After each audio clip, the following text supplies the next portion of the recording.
बिस्मिल्लाहिर्रहमानिर्रहीम बिस्मिल्लाहिर्रहमानिर्रहीम अस्सलाम वालेकुम वरहमतुल्लाहि वबरकातुहू। डियर स्टूडेंट, चले शुरू करते हैं। आज हमारा लेक्चर नंबर 78 है और इसके अंदर आज हमने पढ़ना है ऑपरेशनल एम्पलीफायर एज इंटीग्रेटर। कि ऑपरेशनल एम्पलीफायर जो है वो इंटीग्रेटर के तौर पर किस तरह जो है वो वर्क करता है। तो इसमें पहले नंबर पे जो है वो आइडियल इंटीग्रेटर को पढ़ेंगे और उसके बाद फिर हम देखेंगे जो प्रैक्टिकल इंटीग्रेटर है उसको। तो पहले देखते हैं द आइडियल इंटीग्रेटर। कि आइडियल इंटीग्रेटर जो है वो क्या होता है। तो एन आइडियल इंटीग्रेटर जो है उसको हमने शो किया हुआ है एक फिगर 1A के अंदर। An ideal integrator is shown in figure 1A। एक आइडियल इंटीग्रेटर को हमने फिगर 1A में शो किया है। तो मैं पहले वो फिगर 1A जो है उसको ड्रा करता हूँ, उस आइडियल इंटीग्रेटर को। तो आप ये देखें कि ये ऑपरेशनल एम्पलीफायर है, ठीक है। इसका ये V आउट है, यहाँ पे आउटपुट है, इधर नेगेटिव है इधर पॉजिटिव है। और पॉजिटिव जो है इसको आपने ग्राउंड किया हुआ है और नेगेटिव जो है इसके साथ एक रेजिस्टेंस R जो है वो लगाई हुई है। और यहाँ से आप V इनपुट जो है वो दे रहे हैं। अब यहाँ से जो आउटपुट सर्किट है इसके अंदर यहाँ पर एक कैपेसिटर जो है वो लगा हुआ है, जिसको आप कह रहे हैं C कैपेसिटर। तो ये आपके पास फिगर 1A है और ये क्या है, ये an ideal operational amplifier integrator है, ठीक है जी। आइडियल ऑपरेशनल एम्पलीफायर इंटीग्रेटर, ये फिगर 1A के अंदर हमने इसको शो किया। तो आप देखते हैं कि इसके अंदर पहले नंबर पे जो चीज़ है कि आप यहाँ पर ये देखेंगे कि जो फीडबैक है, कि फीडबैक एलिमेंट जो है यहाँ पर वो कैपेसिटर है। Notice that the feedback element in the circuit is the capacitor। कि जो फीडबैक एलिमेंट है सर्किट के अंदर वो कैपेसिटर है और ये फॉर्म करता है एक RC सर्किट को with input register and it forms a RC circuit with input resistor। और ये इनपुट रजिस्टर जो है ये RC, इसकी मदद से एक RC सर्किट जो है उसको फॉर्म करता है। तो बेसिकली इसके अंदर कैपेसिटर जो है वो फीडबैक का एलिमेंट है और रेजिस्टेंस R जो लगी हुई है उससे RC, क्योंकि हमने ये पढ़ा हुआ है कि RC सर्किट्स जो हैं वो भी फीडबैक का काम करते हैं, ठीक है। उनसे फीडबैक जो है वो होती है। तो इसलिए यहाँ पर ये RC सर्किट जो है उसको इंट्रोड्यूस करवाया गया है फीडबैक के लिए। अब इस पर हमने पहले नंबर पर देखना है कि कि किस तरह कैपेसिटर जो है, एक कैपेसिटर चार्जेस, कि किस तरह एक कैपेसिटर जो है वो चार्ज करता है, ठीक है जी। तो सबसे पहले तो अगर ये आपने समझना है कि कैपेसिटर किस तरह वर्क करेगा इंटीग्रेटर सर्किट के अंदर, तो उसके लिए ज़रूरी है कि हम पहले ये समझें कि कैपेसिटर किस तरह चार्ज होता है। तो charge Q on the capacitor जो है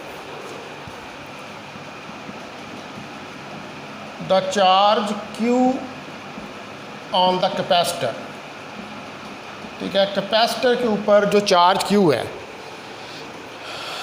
is a proportional to the changing current IC, is proportional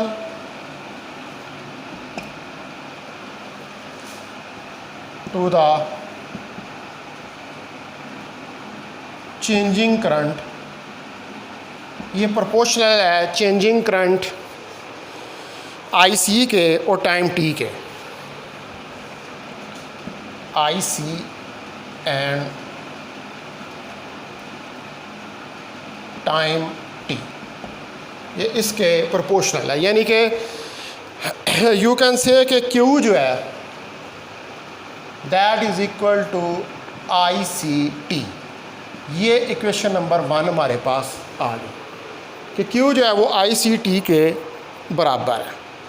तो अब in terms of voltage also, in terms of voltage, तो जो वोल्टेज की टर्म्स हैं, the charge on the capacitor is, the charge on the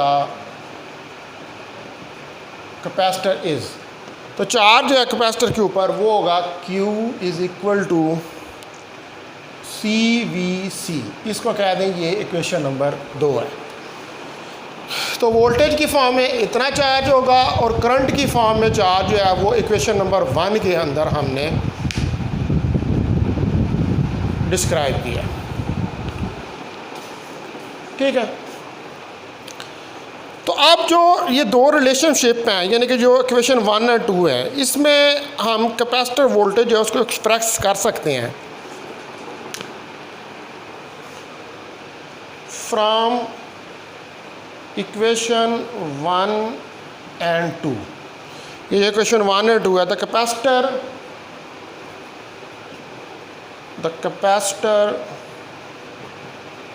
voltage can be expressed as, तो capacitor voltage जो है हम इसको एक्सप्रेस कर सकते हैं कि अगर आप VC जो है, VC की अगर वैल्यू निकालें, ठीक है, इक्वेशन नंबर 2 जो है इससे VC की वैल्यू जो है, बल्कि जो VC है इसकी वैल्यू, ये जो VC की वैल्यू है ये आपके पास है Q/C, तो VC आपके पास क्वेश्चन नंबर 2 से Q/C है।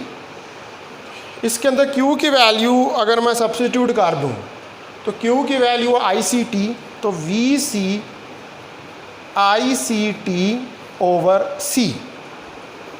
ये आ जाएगा। यानी कि आप कह सकते हैं कि ये इक्वेशन आ जाएगी VC IC/C इंटू T, इसको कह दें ये इक्वेशन नंबर 3 है।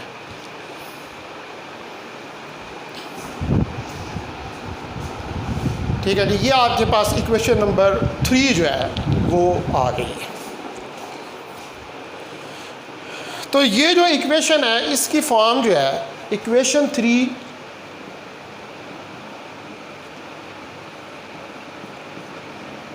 has the form of equation,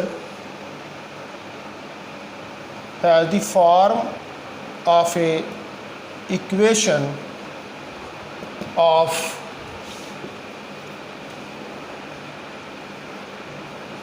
straight line।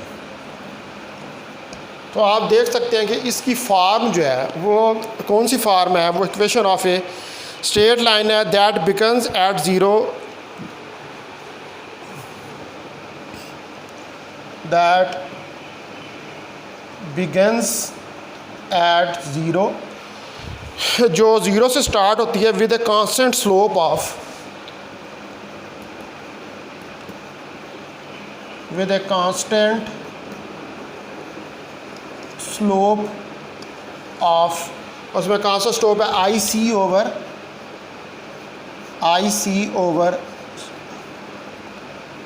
सी जो है इसकी कांस्टेंट स्लोप है, ठीक है जी। इससे ये स्टार्ट होता है ज़ीरो से, यानी कि एम एक्स प्लस सी, ठीक है ना। आपके पास जो इक्वेशन होती है स्ट्रेट लाइन की वो होती है एम एक्स प्लस सी। तो सी तो यहाँ पर हो गया ज़ीरो, ठीक है, कांस्टेंट जो है। तो आपके पास एक्स जो है वो टी के बराबर है, और जो एक्स टी के बराबर सी ज़ीरो, और एम जो है जो स्लोप है वो बराबर है आई सी ओवर सी के, ठीक है। ये इक्वेशन 3 से आपको पता चल रहा है,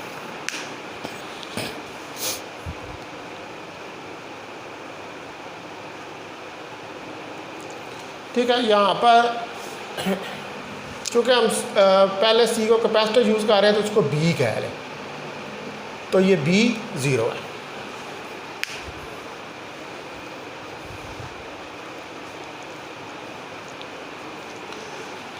ठीक है जी। अब इस इक्वेशन 3 से लो, अब हम इसको फर्दर एक्सप्लेन करते हैं।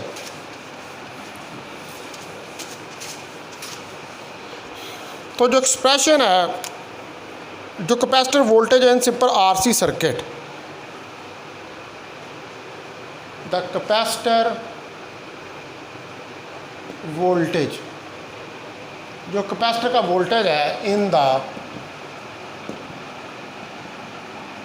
सिंपल आरसी सर्किट, ठीक है। जो कैपेसिटर वोल्टेज है सिंपल आरसी सर्किट में with constant input voltage, with constant input voltage, constant input voltage के साथ is not linear, is not linear but exponential.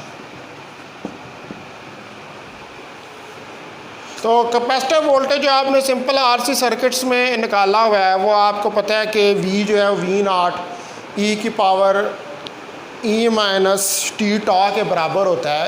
ये एक्सप्रेशन ये मैं लिख देता हूँ ऐसे, इसको नोट्स में लिखने की ज़रूरत नहीं है। ये वी नॉट ई की पावर माइनस टी ओवर टा, तो यहाँ पर टा जो है वो आर सी के बराबर होता है, ठीक है। ये वाला हमारे इसमें एक्सप्रेशन होता है आर सी सर्किट के अंदर। तो इसमें एक्सपोनेंशियली जो है वो इनपुट वोल्टेज जो है वो लीनियर नहीं होता, वो एक्सपोनेंशियल होता है। एक्सपोनेंशियल उसमें चेंज आती है। इसकी वजह यह है, this is because the charging current continuously decreases, this is because the charging current continuously decreasing, कि जो चार्जिंग करंट होती है वो कंटिन्यूसली डिक्रीज कर रही होती है, उसके अंदर चेंज आ रही होती है एज द कैपेसिटर चार्ज, जूं कैपेसिटर चार्ज हो रहा होता है, एज द कैपेसिटर चार्जेस। यानी कि कैपेसिटर जब चार्ज होता है तो करंट जो होती है वो कंटिन्यूसली डिक्रीज करती रहती है उसकी चार्जेस के दौरान, and causes the rate of change of voltage and causes the rate of change of voltage। और ये काज करती है कि जो rate of change of voltage यानी कि वोल्टेज जो with respect to time change हो रहा है टू कंटिन्यूसली डिक्रीज, कि वो भी कंटिन्यूसली जो है वो डिक्रीज करता है। यानी कि जब करंट डिक्रीज़ कर रही है तो फिर पोटेंशियल भी डिक्रीज़ करेगा। करंट के डिक्रीज़ होने के साथ साथ पोटेंशियल में भी विद रिस्पेक्ट टू टाइम जो है वो डिक्रीज़ आती रहेगी। तो अब जो की थिंग है about using an operational amplifier, the key thing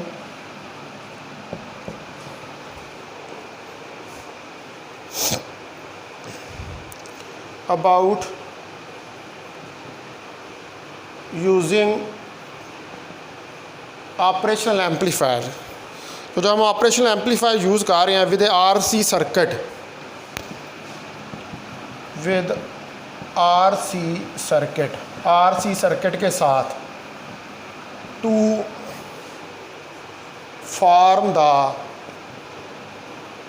integrator circuit, जिसकी मदद से हम इंटीग्रेटर सर्किट जो है वो बना रहे हैं, is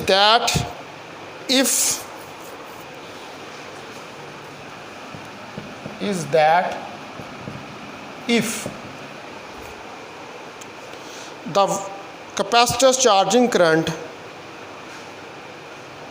the capacitor's charging current is made constant.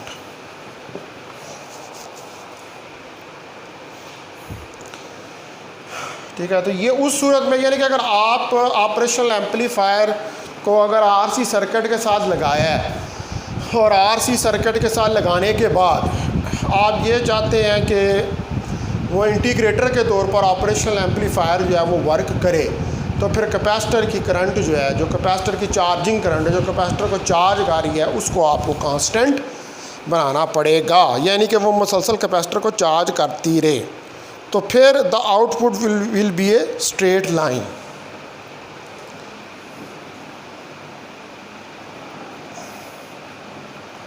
The output will be a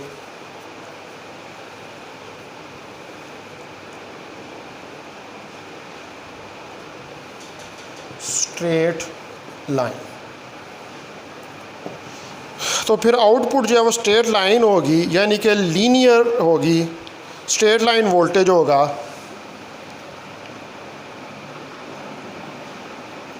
linear होगा वोल्टेज, स्ट्रेट लाइन वोल्टेज होगा,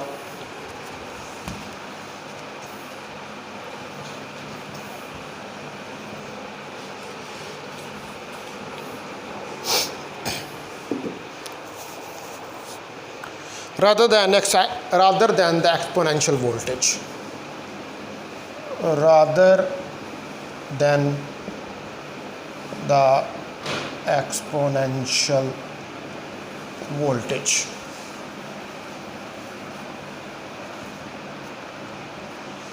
ठीक है जी।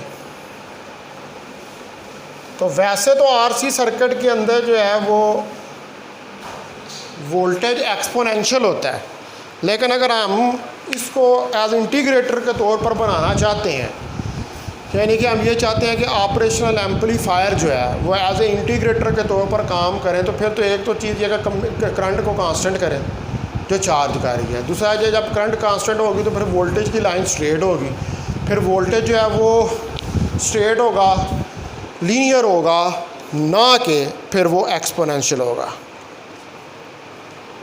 ठीक है, अब इस चीज़ को हम चेक करते हैं कि ये इस तरह कैसे हो सकता है।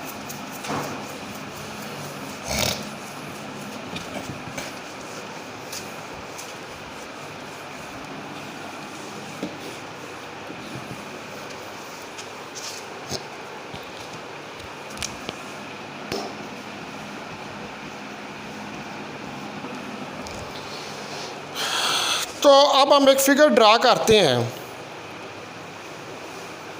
In figure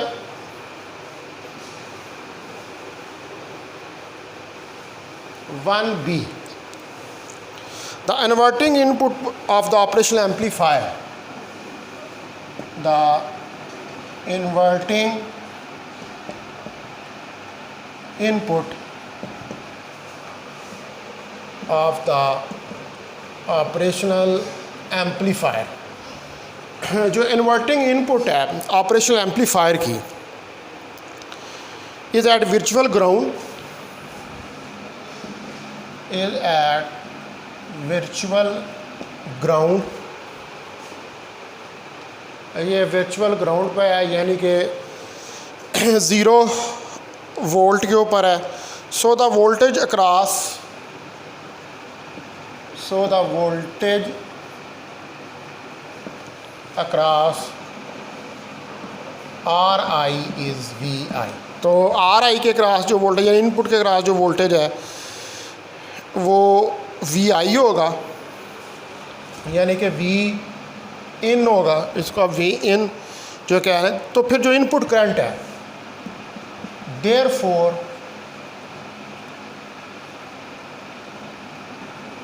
the input current is, तो फिर इनपुट करंट जो है वो होगी आपके पास I in V in over R I. इसको आप इक्वेशन नंबर 4 कह रहे हैं। अब मैं यहाँ पर करंट इन इंडिकेटर की फिगर जो है वो बनाता हूँ। ये देखें, ये आपके पास ऑपरेशनल एम्पलीफायर है, ये इसकी वी आउट है, यहाँ पर ये नेगेटिव है, ये पॉजिटिव है। पॉजिटिव जो है उसको आपने ग्राउंड किया हुआ है, ठीक है। ये नेगेटिव है, नेगेटिव के साथ ये रेजिस्टेंस लगी हुई है और यहाँ से ही आप वी इन दे रहे हैं। ये रेजिस्टेंस आर आई लगी हुई है, यहाँ से आई इन करंट फ्लो कर रही है, ठीक है जी। यहाँ पर ये इधर कैपेसिटर लगा हुआ है और ये इसके साथ जुड़ा हुआ है, ये पॉजिटिव ये नेगेटिव। यहाँ पर ये वी सी वोल्टेज है, ये आई सी करंट इसमें से फ़्लो कर रहा है। ये यहाँ पर 0 वोल्ट पे है 9, तो यहाँ पर जब ये 0 वोल्ट पर है तो इधर पे करंट 0 एम्पियर के बराबर होगी, ठीक है। तो ये फिगर, ये है फिगर 1B। ये क्या है? Currents in integrator, currents in integrator. इसमें करंट्स शो की गई हैं इंटीग्रेटर के अंदर। तो अगर वी इन जो है, if V in is the constant voltage, अगर वी इन जो है वो कांस्टेंट वोल्टेज है, देन आई एन यानी कि इनपुट करंट, देन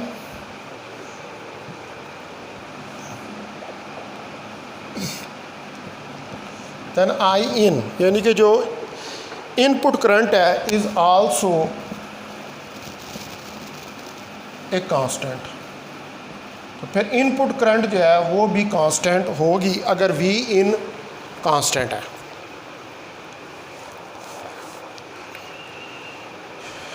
क्योंकि जो बिकॉज इन्वर्टिंग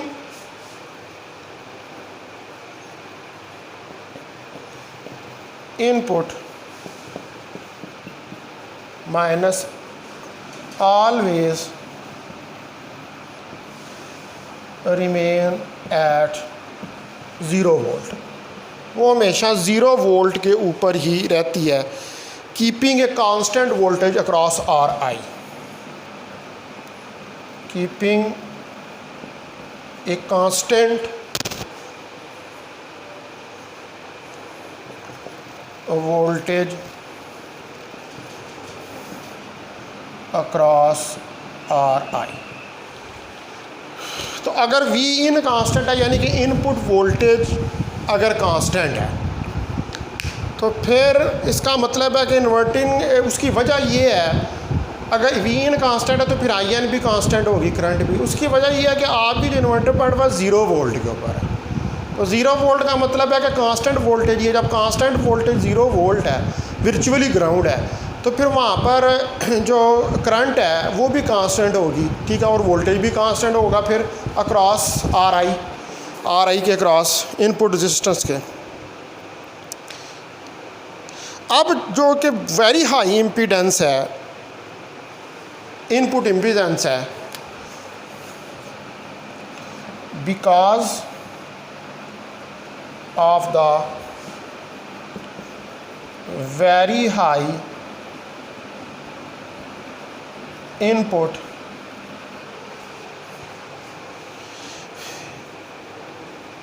impedance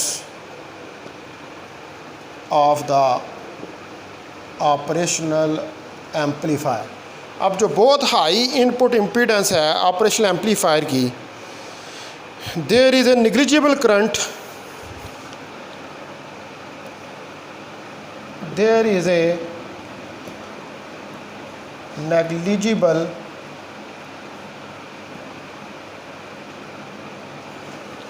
करंट। तो यहाँ पर जो करंट है वो निग्लिजिबल होगी, बहुत कम होगी,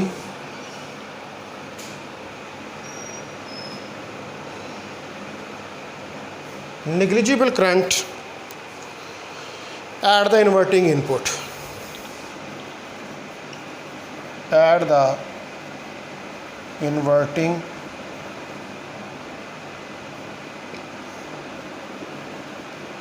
इनपुट, इन्वर्टिंग इनपुट के ऊपर, ठीक है। हाई इम्पीडेंस की वजह, हाई इनपुट इम्पीडेंस की वजह से जो इन्वर्टिंग इनपुट है, यानी कि जो माइनस वाली इनपुट है, उसके ऊपर जो करंट है वो आलमोस्ट ज़ीरो के बराबर होगी, आलमोस्ट नेग्लिजिबल होगी, यानी कि आप उसको निगलेक्ट कर सकते हैं।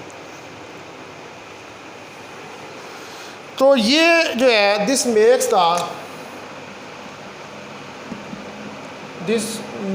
the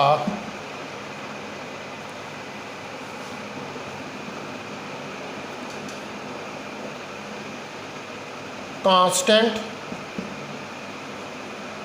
input current.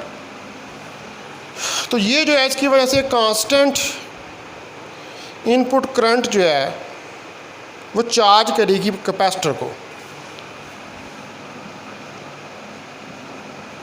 Charge the capacitor,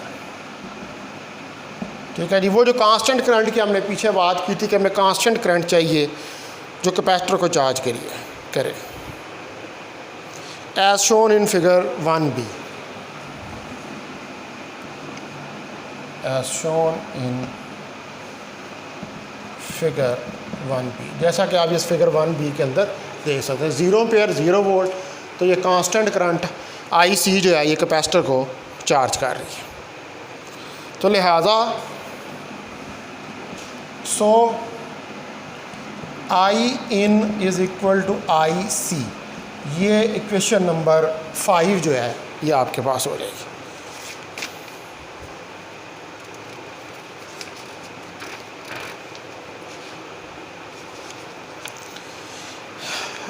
ठीक है जी।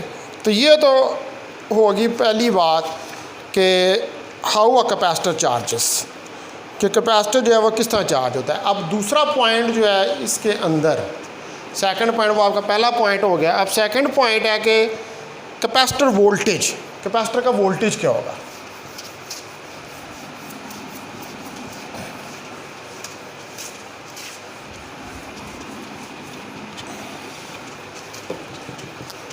वहाँ पर आप उसके साथ लगा दें, जो पहला था 1, वो तो आपके पास होगा कैपेसिटर चार्जेस। अब सेकंड है द कैपेसिटर वोल्टेज, कैपेसिटर का वोल्टेज सेकंड पॉइंट इसके अंदर। तो जो IN है, जो इनपुट करंट है, सिंस IN, जो IN है इस कांस्टेंट,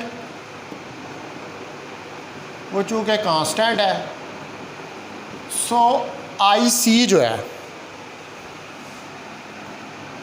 जो IC है, charges the capacitor linearly, charges the capacitor linearly, तो वो कैपेसिटर को चार्ज करती है लीनियरली, क्योंकि आई इन जो है वो कांस्टेंट है, आई इनपुट करंट के अंदर चेंज नहीं आ रही और आई इन IC के बराबर है, तो लिहाजा वो कैपेसिटर को लीनियर चार्ज करें and produce a linear voltage and produces a linear voltage, और वो क्या करेगा कि एक लीनियर वोल्टेज प्रोड्यूस करेगा अक्रॉस सी, कैपेसिटर के अक्रॉस सी। ठीक है, तो जो positive side of the capacitor is held at 0 volt, the positive side of the capacitor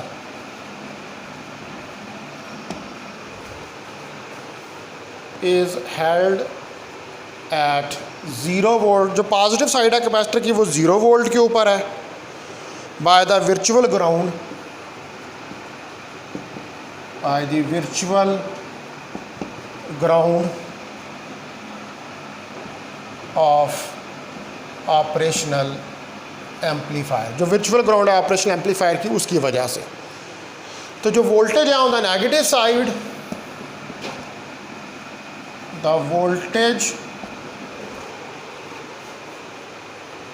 on the negative side, तो अब जो वोल्टेज है नेगेटिव साइड के ऊपर ऑफ द कैपेसिटर,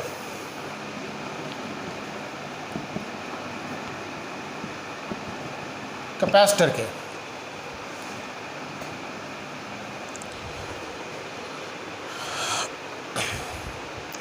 जो कि आउटपुट वोल्टेज है ऑपरेशनल एम्पलीफायर का, which is the operational amplifier, which is the operational amplifier output voltage, जो कि ऑपरेशनल एम्पलीफायर का आउटपुट वोल्टेज है, decreases linearly from 0, decreases linearly from 0, तो वो 0 से लीनियरली डिक्रीज करता है as the capacitor charges, as the capacitor charges, जब कैपेसिटर चार्ज करता है, as shown in figure 1C। तो ये वोल्टेज VC जो है,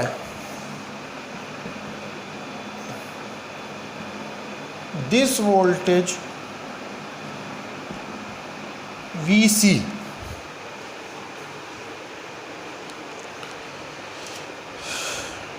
is called a negative ramp, is called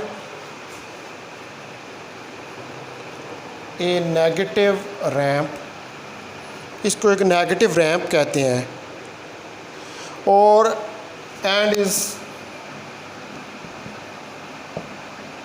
the consequence, और ये कॉन्सिक्वेंस है ऑफ ए कांस्टेंट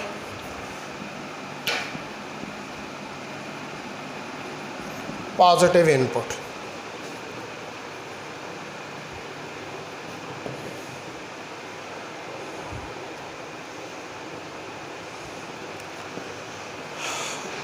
ठीक है, तो जो ऑपरेशनल एम्पलीफायर वो डिक्रीज़ करता है linearly from 0 as the capacitor charge है। तो ये जो वोल्टेज VC जो डिक्रीज़ कर रहा है, इसको हम कहते हैं रैंप।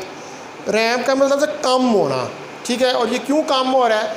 ये पॉजिटिव इनपुट की वजह से कम हो रहा है। तो अब हम इसकी फ़िगर जो है उसको ड्रा कर लेते हैं। आप देखें कि ये वैसे ही हमारे पास एक ऑपरेशनल एम्पलीफायर है, ये इसकी V आउट है, ये नेगेटिव है, ये पॉजिटिव है, ठीक है। यहाँ पर इसकी पॉजिटिव के साथ ये रेजिस्टेंस लगी हुई है, यहाँ से आप वी इन वोल्टेज इसको प्रोवाइड कर रहे हैं, ये आर आई है और ये इसका पॉजिटिव जो है वो ग्राउंडेड है और इसका ये आउटपुट के साथ एक कैपेसिटर जो है वो लगा हुआ। ठीक है, तो यहाँ पर ये पॉजिटिव और नेगेटिव ये 0 वोल्ट के ऊपर है, क्योंकि यहाँ पर ये वाली नेगेटिव इनपुट जो वर्चुअल ही है। तो फिर यहाँ से जो करंट गुज़र रही है IC, तो IC जो है वो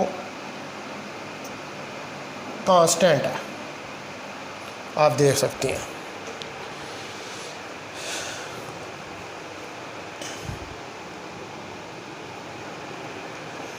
ठीक है, वो कांस्टेंट है। तो आप देखें कि यहाँ पर अगर हम जो है वो VC को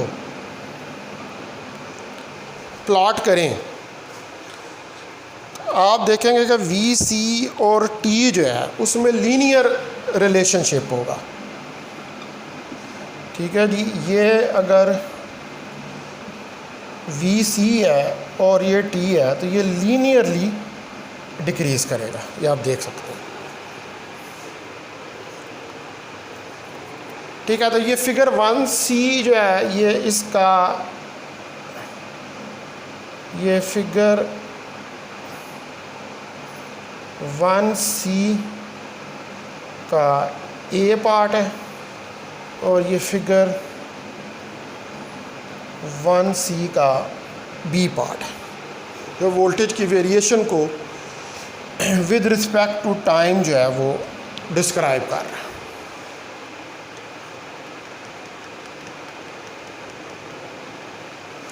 ठीक है, तो ये बेसिकली आप फिगर 1B जो है 1C जो है, ये फिगर 1C बेसिकली क्या बता रही है, a linear ramp voltage,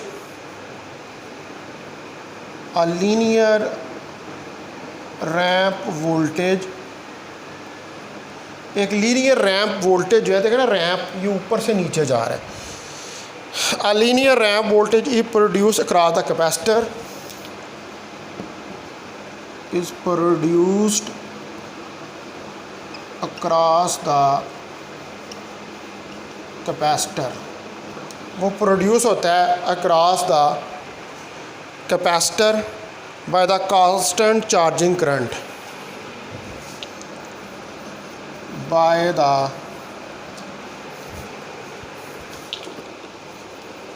constant charging current.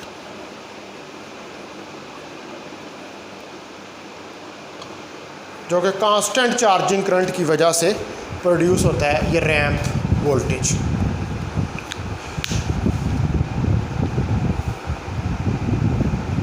ठीक है, ये रैंप होता है ना, ऊंचाई से नीचे जा रहा है, डिक्रीज़ हो रहा है, इसलिए हम इसको रैंप वोल्टेज का नाम जो है वो देते हैं। ठीक है जी, ये हो गया सेकंड पॉइंट आपका। अब आ जाए आउटपुट वोल्टेज, जो इसका थर्ड पॉइंट है।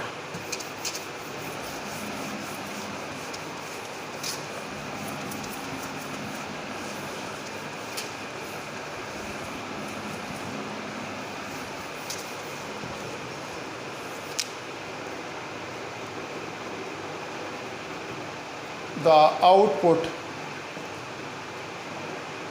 वोल्टेज,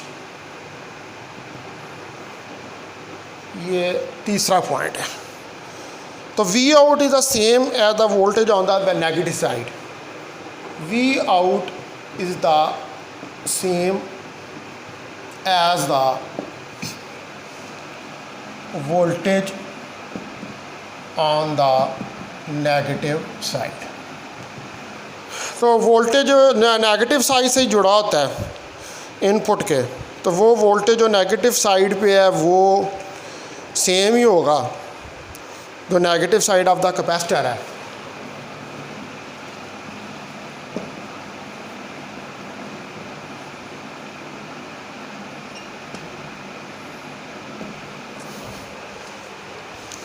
तो जब व्हेन ए पॉजिटिव जब कांस्टेंट पॉजिटिव वोल्टेज जो है, व्हेन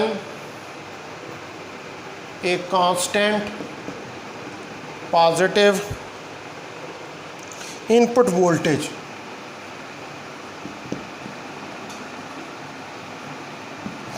जो पॉजिटिव इनपुट वोल्टेज है इन दी फॉर्म, जो फॉर्म है आपके पास ऑफ ए स्टेप और पल्स, ऑफ ए स्टेप और पल्स, स्टेप या पल्स की फॉर्म में।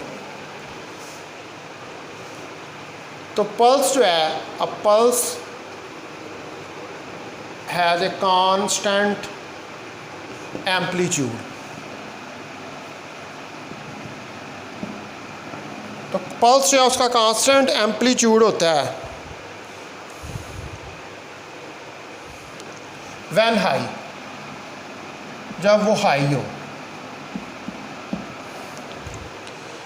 इज़ अप्लाइड, तो ये आपने अप्लाइड किया इसको।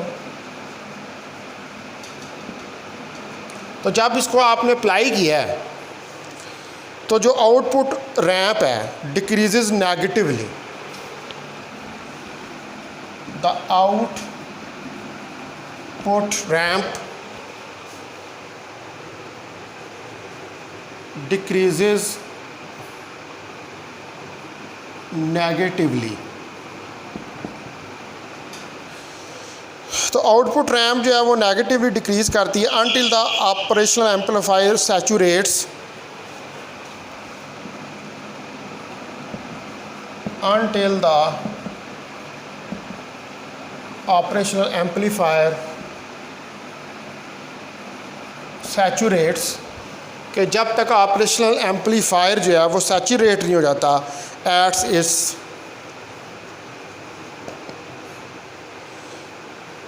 Maximum negative level,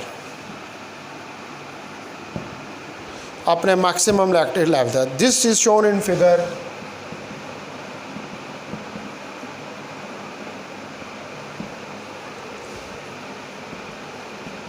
1D। इसको फिगर 1D के अंदर शो किया गया। तो यही फिगर रहेगी, मैं इसको चेंज नहीं करता यहाँ से, यही फिगर रहने देता हूँ इसको, लेकिन आपने खुद से दोबारा इसको बना लेना है। तो बस इसमें थोड़ी सी चेंजेस जो हैं वो आएंगी।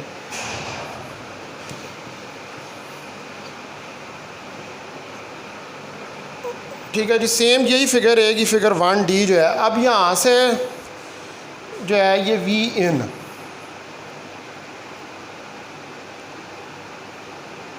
ये आपने वी इन जो है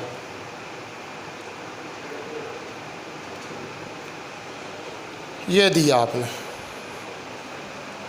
ठीक है। और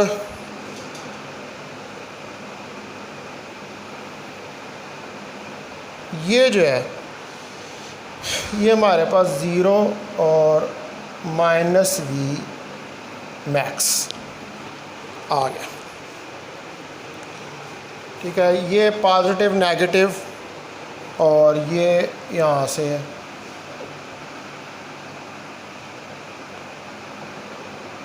आईसी करंट जो है वो पास कर रही है। और ये कैपेसिटर सी हमारे पास पॉजिटिव नेगेटिव, ठीक है जी। ये फिगर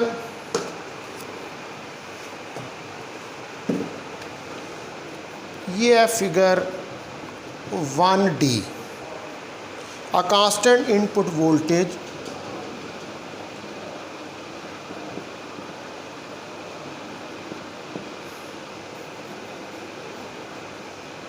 जो कांस्टेंट इनपुट वोल्टेज है produces a ramp on the output of the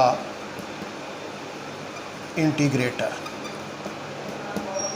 ये भी देखें रैंप नीचे आ रहा है, ऊपर से नीचे आ रहा है, ये भी रैंप कर रहा है। तो अब वी आउट जो है वो एक्चुअली है तो सेम ही है, वोल्टेज है जो नेगेटिव साइड है, ठीक है, कैपेसिटर की ये नेगेटिव साइड के साथ ये लगा हुआ है। तो अब हो क्या रहा है कि जब आप कांस्टेंट पॉजिटिव इनपुट वोल्टेज देते हैं, ये पॉजिटिव कांस्टेंट इनपुट वोल्टेज आप दे रहे हैं in the form of a step, ये एक स्टेप है या पल्स है, इसका हाई एम्पलीट्यूड है, ठीक है, यानी कि कांस्टेंट एम्पलीट्यूड है जब ये हाई वैल्यू के साथ है। अब आपने इसको अप्लाई किया तो जो आउटपुट रैंप है, देखें ना, ये जो आउटपुट रैंप है ये डिक्रीज़ कर रही है, और ये डिक्रीज़ कर रही है नेगेटिवली, और नेगेटिव के ऊपर जाकर ये मैक्सिमम हो रही है जब तक कि जो आपका ऑपरेशनल एम्पलीफायर है वो सैचुरेट नहीं हो जाता है इसके मैक्सिमम नेगेटिव लेवल तक, यानी कि अपने मैक्सिमम लेवल तक ये मैक्सिममली कंडक्ट करना शुरू नहीं कर देता। सैचुरेट यानी कि मैक्सिममली चार्ज नहीं हो जाता, इसके ऊपर चार्जिंग जो है वो ख़त्म नहीं हो जाती, और ये मैक्सिममली नेगेटिव के ऊपर कंडक्ट करना शुरू नहीं कर देता। ठीक है जी, तो ये हमारे पास था इसका थर्ड पॉइंट।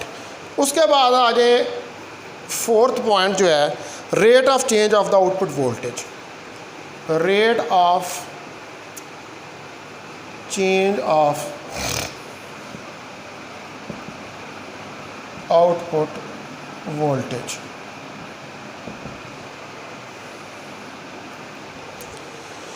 तो जो रेट है at which the capacitor charges, the rate at which the capacitor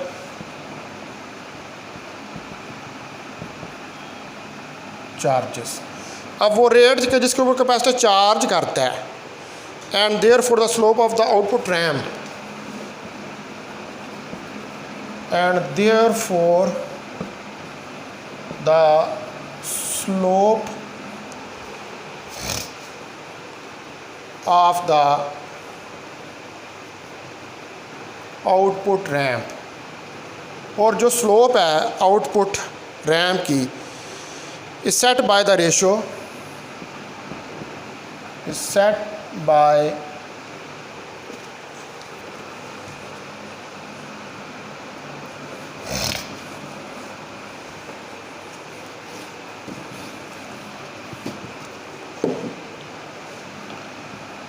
the ratio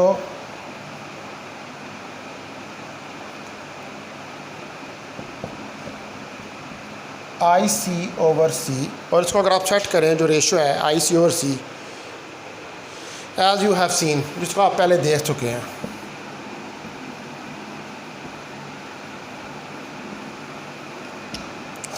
ठीक है, तो ये स्लोप ही जो है वो रेट ऑफ चेंज को डिस्क्राइब कर रही है।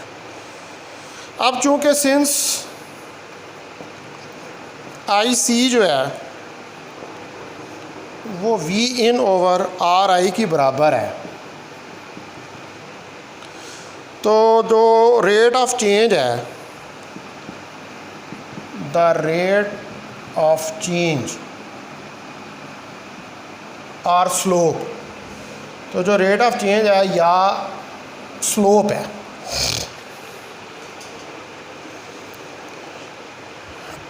of the integrator's output voltage, of the integrator's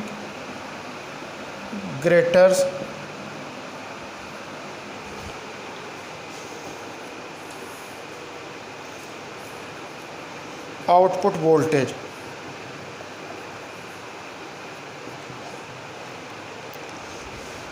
is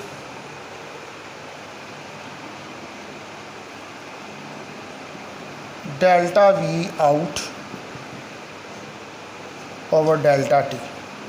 तो ये रेट ऑफ चेंज है आउटपुट का, तो इसका मतलब है कि delta V out over delta T that is equal to minus V in over, अब टाइम जो है यहाँ पर वो RC के बराबर है, डेल्टा T RIC के, ठीक है, as delta T is equal to R I C, ये टाइम कांस्टेंट है। तो इसको कह दें, ये equation number 6।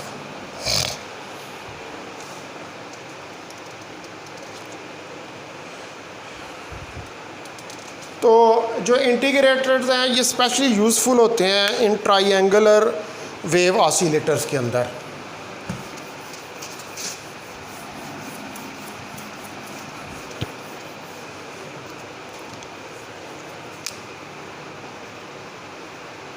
Integrators are especially useful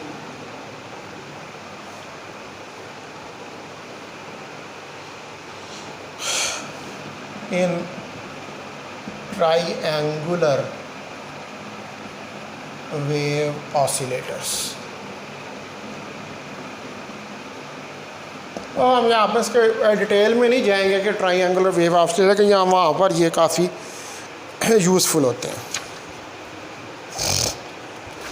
ठीक है जी, तो ये तो हो गया आइडियल जो आपके पास इंटीग्रेटर होता है। तो ये सारा भी हमने जो है वो आइडियल इंटीग्रेटर जो है उसको स्टडी किया। नो नेक्स्ट जो चीज़ हमने देखनी है वो नेक्स्ट चीज़ जो है वो हमें देखनी है प्रैक्टिकल।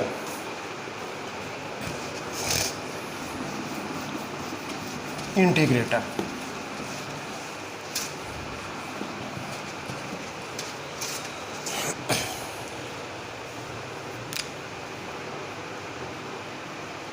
The practical integrator. तो जो आइडियल इंटीग्रेटर है uses only a capacitor. The ideal integrator uses only the capacitor. तो आइडियल इंटीग्रेटर है वो सिर्फ कैपेसिटर को यूज़ करता है इन द फीडबैक पाथ में, इन द फीडबैक पाथ, यानी कि उसका जो फीडबैक के पाथ का सर्किट होता है उसके अंदर सिर्फ कैपेसिटर जो है उसको यूज़ करता है। Which is open to DC, जो कि डीसी को ओपन होता है।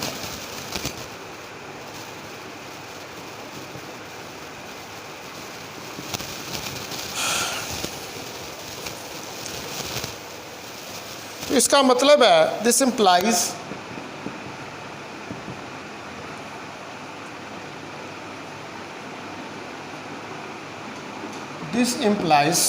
इसका मतलब है कि जो गेन है that the gain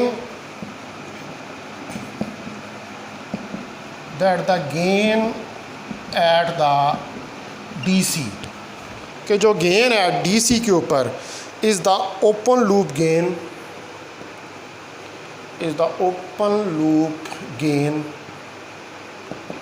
of the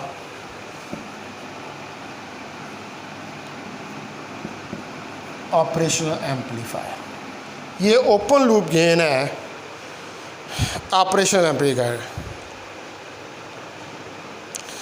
ठीक है जी, ये आइडियल की बात है। लेकिन इन द प्रैक्टिकल इंटीग्रेटर, लेकिन जो प्रैक्टिकल इंटीग्रेटर है, any DC error voltage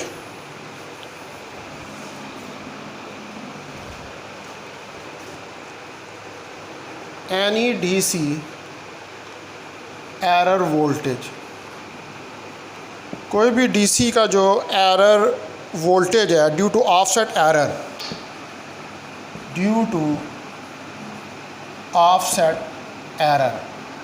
error की वजह से will cause the output to produce a ramp, will cause the output to produce a ramp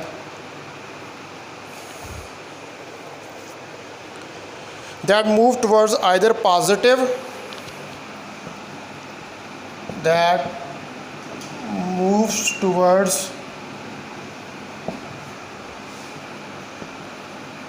either positive, वो पॉजिटिव की तरफ, और नेगेटिव सैचुरेशन या नेगेटिव सैचुरेशन की तरफ जाता है, depending upon the offset, depending upon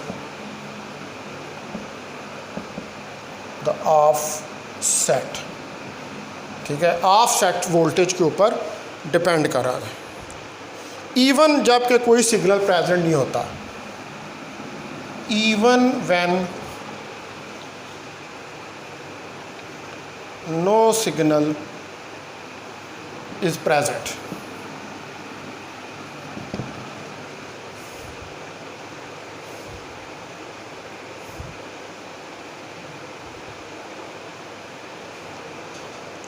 तो इसके अलावा also if the signal source is not perfectly centred,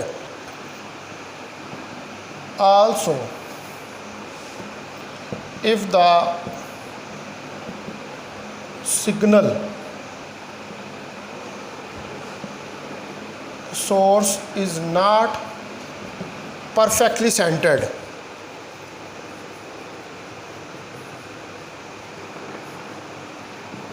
अगर उसको परफेक्टली आपने सेंटर नहीं किया हुआ विद नो ऑफसेट, किसी भी ऑफसेट के साथ, तो output will move toward saturation, the output will move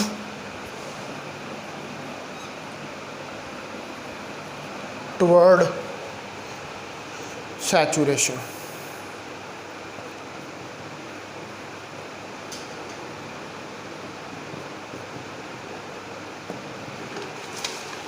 ठीक है, जो आइडियल इंटीग्रेटर्स हैं, ठीक है, बेसिकली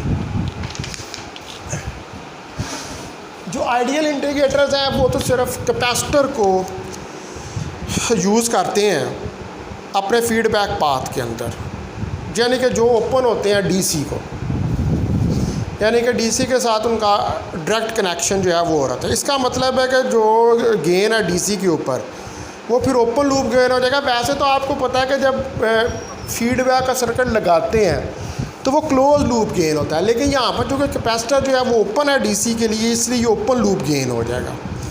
तो जो प्रैक्टिकल इंटीग्रेटर हैं उनके अंदर एरर डीसी वोल्टेज होता है जो कि किसी ऑफसेट वोल्टेज की वजह से होता है, जो कि काज करता है आउटपुट को। अब ऑफसेट वोल्टेज का मतलब है कि कोई, यानी कि सिग्नल तो आपने अप्लाई नहीं किया होता, लेकिन फिर भी वहाँ पर कोई वोल्टेज जो है वो मौजूद होता है, वहाँ पर उन कंपोनेंट्स की वजह से, किसी नॉइज़ की वजह से या कोई फ्लक्चुएशंस की वजह से, जिसकी वजह से आउटपुट जो है जो प्रोड्यूस होती है वो मूव कर सकती है पॉजिटिव या नेगेटिव सैचुरेशन के ऊपर। ये डिपेंड करता है कि वहाँ पर वो जो ऑफसेट वोल्टेज है, यानी कि सिग्नल के बगैर वोल्टेज मौजूद होता है वो ऑफसेट वोल्टेज है, तो वो इसको नेगेटिव या पॉजिटिव सैचुरेशन की तरफ ले जाता है। ठीक है, तो अगर आपका सिग्नल सोर्स जो है, इवन कि अगर आपने सिग्नल सोर्स लगाई भी है, वो परफेक्टली सेंटर्ड नहीं है ऑफसेट के साथ, तो तब भी जो आपकी आउटपुट है वो मूव करेगी सैचुरेशन की तरफ। यानी कि सिग्नल दे भी रहे हैं लेकिन वो सिग्नल सही तरह से सेंटर्ड नहीं है ऑफसेट के साथ, किसी भी ऑफसेट के साथ, तो फिर आउटपुट तब भी आपकी सैचुरेशन की तरफ जो है वो जाएगी। ठीक है, तो अच्छा, अब जो प्रैक्टिकल इंटीग्रेटर्स हैं,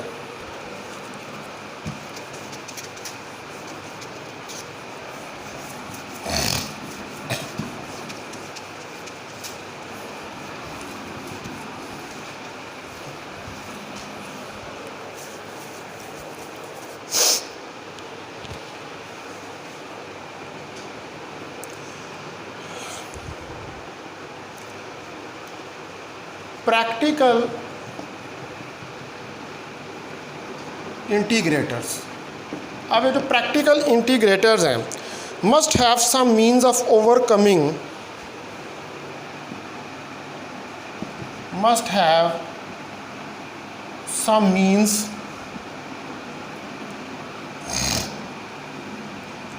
of overcoming. इनके अंदर ज़रूर कुछ ऐसे मीन्स होते हैं कि ये ओवरकम करते हैं the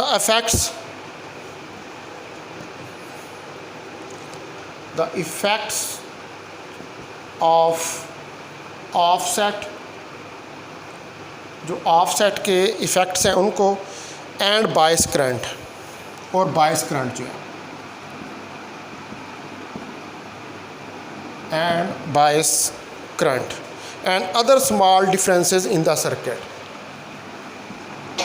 and other small differences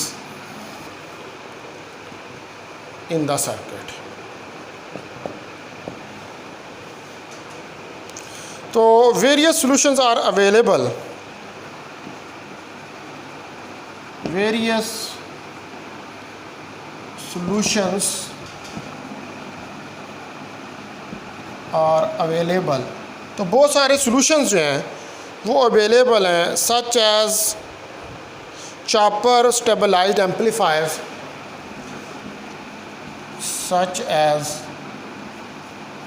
chopper stabilized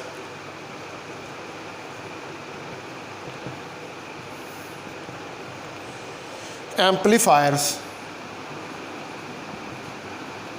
जैसे कि चॉपर स्टेबलाइज्ड एम्पलीफायर हैं, लेकिन जो सबसे सिंपलेस्ट है, हाउएवर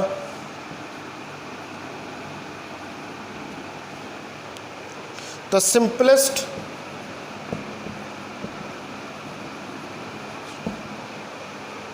इफेक्टिव सॉल्यूशन, लेकिन जो सिंपल इफेक्टिव सॉल्यूशन है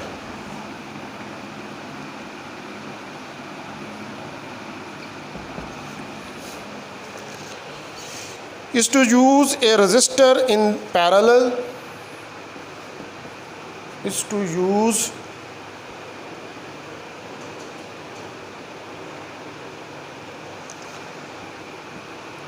a resistor in parallel, कि यहाँ पर एक रेजिस्टेंस को आप यूज़ करें पैरेलल में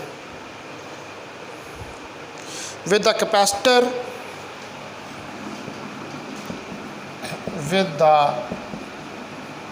capacitor in the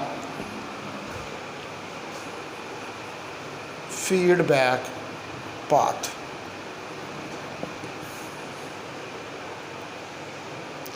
As shown in figure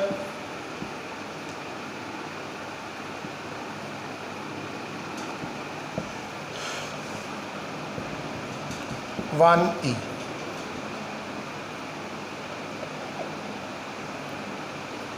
जैसा कि फिगर 1E के अंदर शो किया गया। तो जो फीडबैक रेजिस्टेंस है, द फीडबैक resistor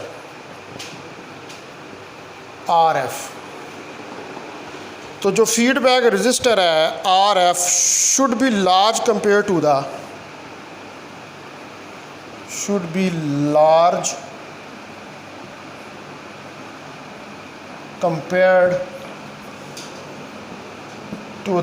तो इसको लार्ज होना चाहिए to the input resistance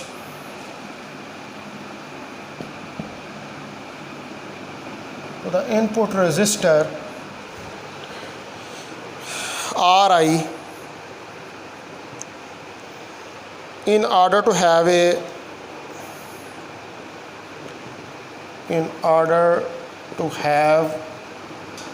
a negligible effect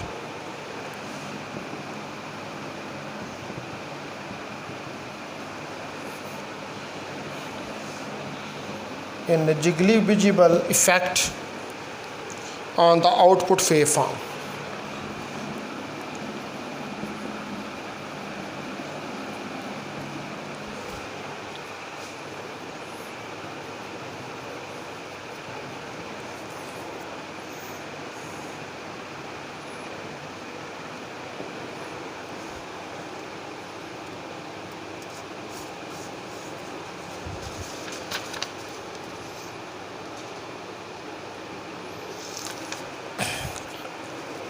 अब इसके एडिशन में, in addition, a compensating resistor, एक कंपनसेटिंग रजिस्टर जो है RC may be added to the non-inverting input, may be added to the non-inverting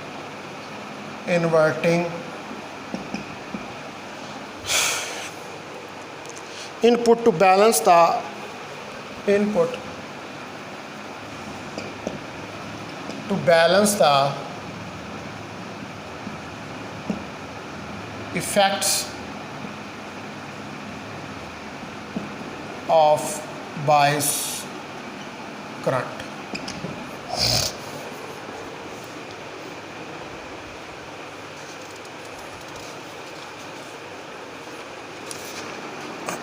ठीक है जी। तो अब हो क्या रहा है यहाँ पर,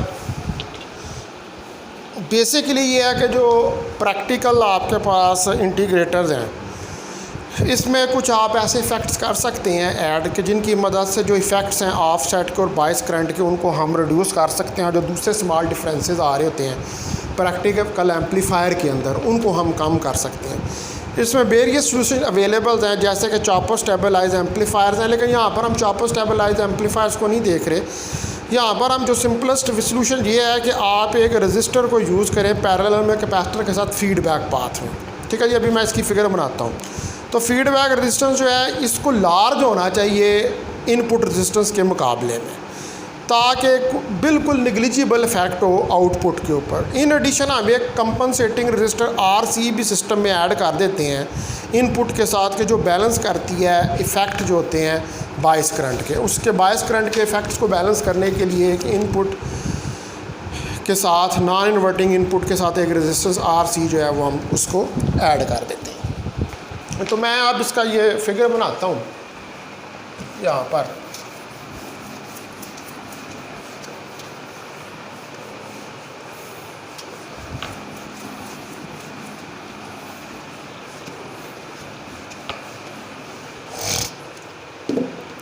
आप देखें कि ये आपके पास ऑपरेशनल एम्पलीफायर है, ये इसकी V आउट है।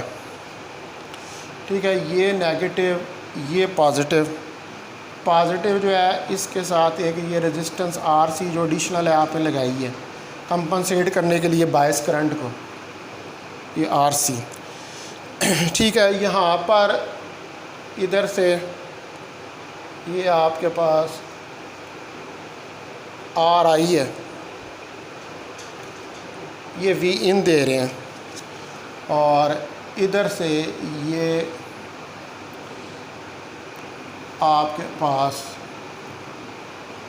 रेजिस्टेंस RF है जो इधर आके आउटपुट के साथ है, और इधर एक ये कैपेसिटर C लगा हुआ है, और ये RF, इसको कह लें ये RF रजिस्टर।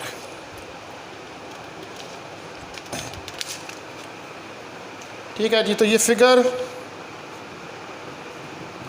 1E है। ये क्या है, ये प्रैक्टिकल इंटीग्रेटर है।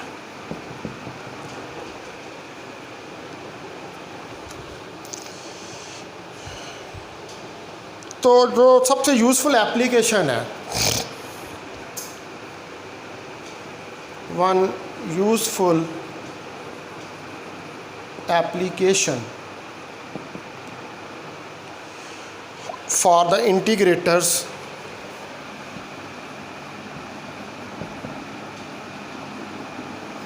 इंटीग्रेटर्स के लिए is in wave shaping,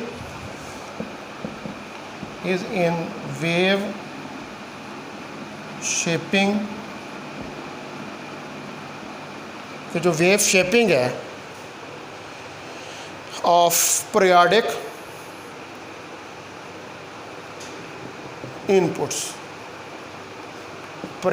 inputs की wave shaping if the input is a square wave, if the input is a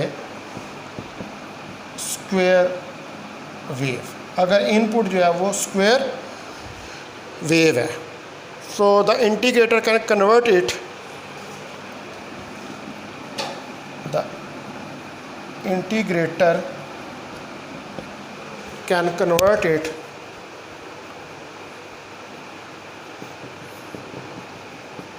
to the triangular waveform। ठीक है जी, तो जो कि ये वेव शेपिंग के लिए इस्तेमाल होते हैं, तो ये स्क्वायर वेव को कन्वर्ट कर सकते हैं ट्रायंगुलर वेव में। It takes a few cycles for the output, it takes a few cycles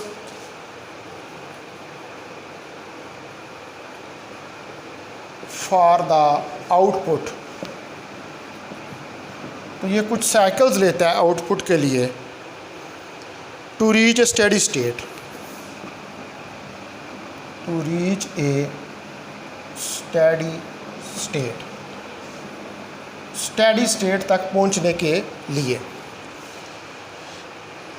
but after a few cycles,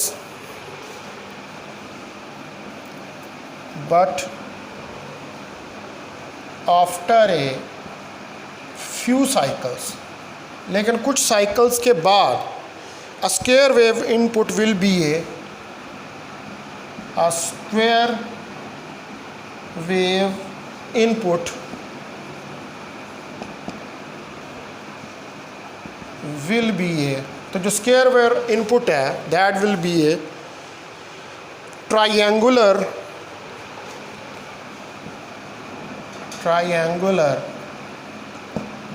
on the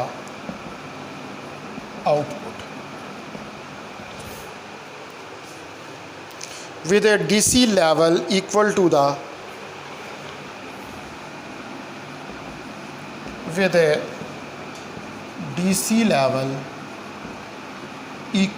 और DC लेवल जो कि इक्वल है to the average of the DC input, to the average of the DC input times the gain।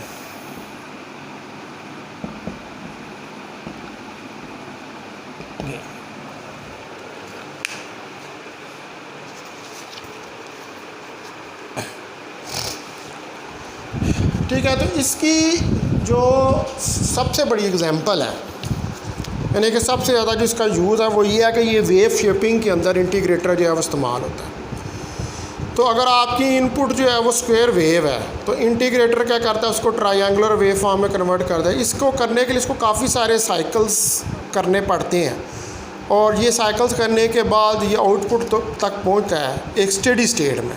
लेकिन कुछ ही cycles के बाद जो आपकी स्क्वायर वेव है वो ट्रायंगुलर वेव के अंदर कन्वर्ट हो जाती है आउटपुट के ऊपर, जहाँ पर का जो डीसी लेवल है वो इक्वल होता है DC input over the gain. ठीक है, DC input times the gain, कि जो डीसी का लेवल है वो DC input times the gain के बराबर होता है जब ये स्क्वायर वेव जो है वो ट्रायंगुलर वेव फॉर्म के अंदर कन्वर्ट हो जाती है आफ्टर साइकिल्स, बहुत सारे साइकिल्स के बाद। ठीक है जी, तो ये हमारे पास हो गया इंटीग्रेटर। अब जो है वो पीछे हमारे पास रह गया डिफरेंशिएटर। उसको फिर मैं कल वाले लेक्चर के अंदर, लेक्चर नंबर 79 में उसको डिस्कस करूँगा, और उसके साथ फिर बफिंग एम्पलीफायर जो है उसका भी हम डिस्कस करने की कोशिश करेंगे। तो बहुत शुक्रिया आपका। अस्सलाम वालेकुम वरहमतुल्लाहि वबरकातुहू।